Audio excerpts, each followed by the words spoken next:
Dilip please अंदर चलो, अंदर जाओ दिलीप प्लीज, लगाओ इन्हें, लगाओ इन्हें।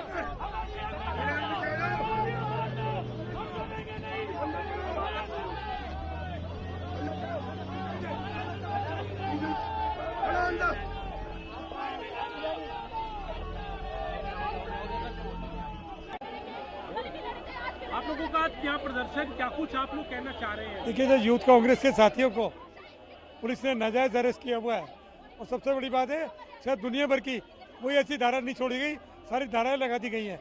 ये शायद लोकतंत्र की हत्या है, और मैं समझता हूँ इस तरीके से देश नहीं चलेगा। मोदी जी अपना कसूर छुपाने के लिए इस तरह यूथ कांग्रेस के लोगों को अरेस्ट कर रहे हैं। ये तानाशाही सरकार है, अब ये जाएगी, इसका समय आ चुका है। और हमारे जो यूथ कांग्रेस के साथी है मजबूती के साथ चुनाव लड़ रहे हैं। आज देवेंद्र यादव प्रदेश अध्यक्ष के लीडरशिप में ये प्रदर्शन हो रहा है, और ये सिर्फ इसलिए हो रहा है कि देश से संविधान को बचाना है, देश के लोकतंत्र को बचाना है। आज देश का लोकतंत्र संविधान दोनों खतरे में।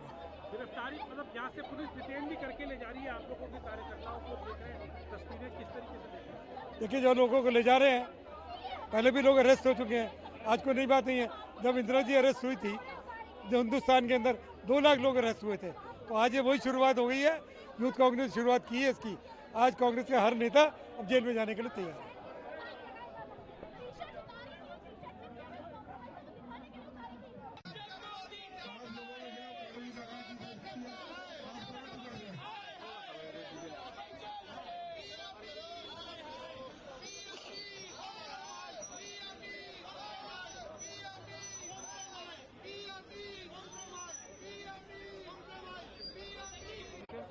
क्या कुछ आप कहना चाह रहे हैं, क्योंकि बीजेपी तो कह रही है कि सब ये एंटी नेशनल काम है जो आप लोग कर रहे हैं? नहीं सर, अगर लोकतंत्र में आवाज़ उठाना भी एंटी नेशनल है तो फिर लोकतंत्र कहाँ जाएगा?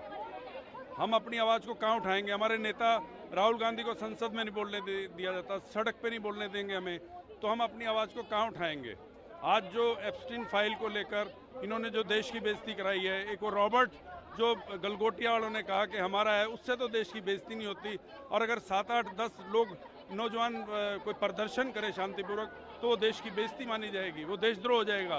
देशद्रोह तो वो है जो इन्होंने एप्स्टीन फाइल के दबाव में देश को बेचने का काम किया, देश के हितों को बेचने का काम किया है।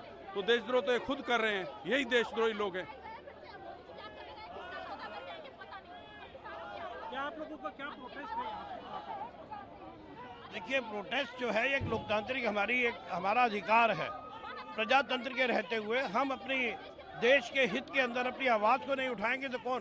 प्रतिपक्ष का ये काम है कि देश के हित के लिए आवाज़ उठाए और सरकार को जगाने का काम करे, सरकार की विफलताओं को लोगों के बीच में लेकर आए।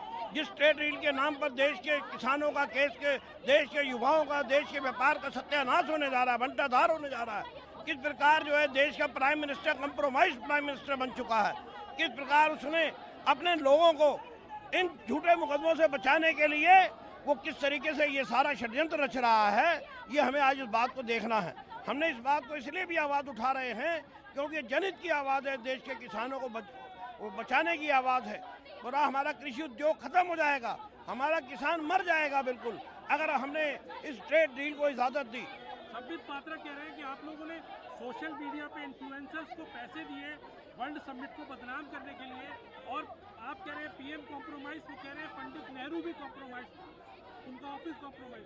बड़ा अफसोस होता है कि संबित पात्रा जैसे लोग जो मात्र जो है यहाँ पर प्राइमरी एग्जाम में फेल हो जाते हैं, जो यहाँ दिल्ली के अंदर एक कॉर्पोरेशन का चुनाव बड़ी शर्मनाक तरीके से हार जाते हैं, जिनकी जमानत जब्त हो जाती है, और वो व्यक्ति वहाँ पर किस प्रकार जाकर लोकसभा में बैठकर हिंदुस्तान के शीर्ष नेताओं का, जिसके ऊपर हमें आज मान है, जो भारत के निर्माता कहे जाते हैं, उनके ऊपर जब चरित्र के ऊपर उंगली उठाते हैं तो वो भूल जाते हैं कि उन्हीं की पार्टी के राष्ट्रीय अध्यक्ष प्रहलाद मधोक ने किस प्रकार अटल बिहारी वाजपेयी के बारे में, किस प्रकार नानाजी देशमुख के बारे के अंदर क्या क्या बातें उनको चरित्र को लेकर लिखी हैं, इस बात की तरफ वो बिल्कुल ध्यान नहीं देते।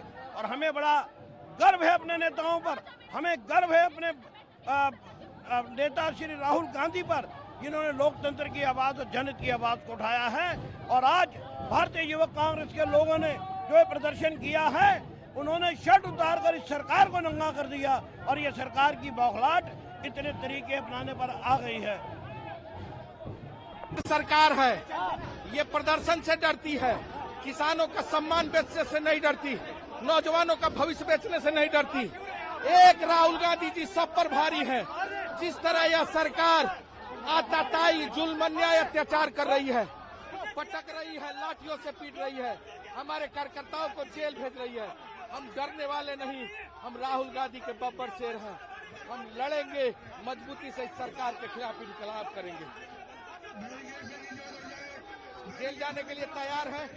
हम झुकने वाले लोग नहीं। हम इस सरकार का मुकाबला करेंगे और मजबूती से सड़कों पर संघर्ष करेंगे। और जूतों से मारा गया और कपड़े फाड़े गए। ये पुलिस का तानाशाही रवैया, ये दिल्ली पुलिस का तानाशाही रवैया, हम इसको कतई सहन नहीं करेंगे। राहुल गांधी के सचिन पायलट के बब्बर शेर है, डरने वाले नहीं है। बिल्कुल बिल्कुल डरपोक है। यूथ कांग्रेस के कार्यकर्ता उससे डरते हैं और हमने कोई गलत काम नहीं किया। शांतिपूर्वक प्रोटेस्ट कर रहे थे, उसके बावजूद कपड़े फाड़े गए, लातों से मारने की कोशिश की, मुझे नीचे गिराया गया। ये कहीं भी सहन नहीं करेंगे। दिल्ली पुलिस का ये खतरनाक रूप, ये जो रूप है, इसके हम कड़े शब्दों में भर्त्सना करते हैं। देखिए, आप खुद देख सकते हैं।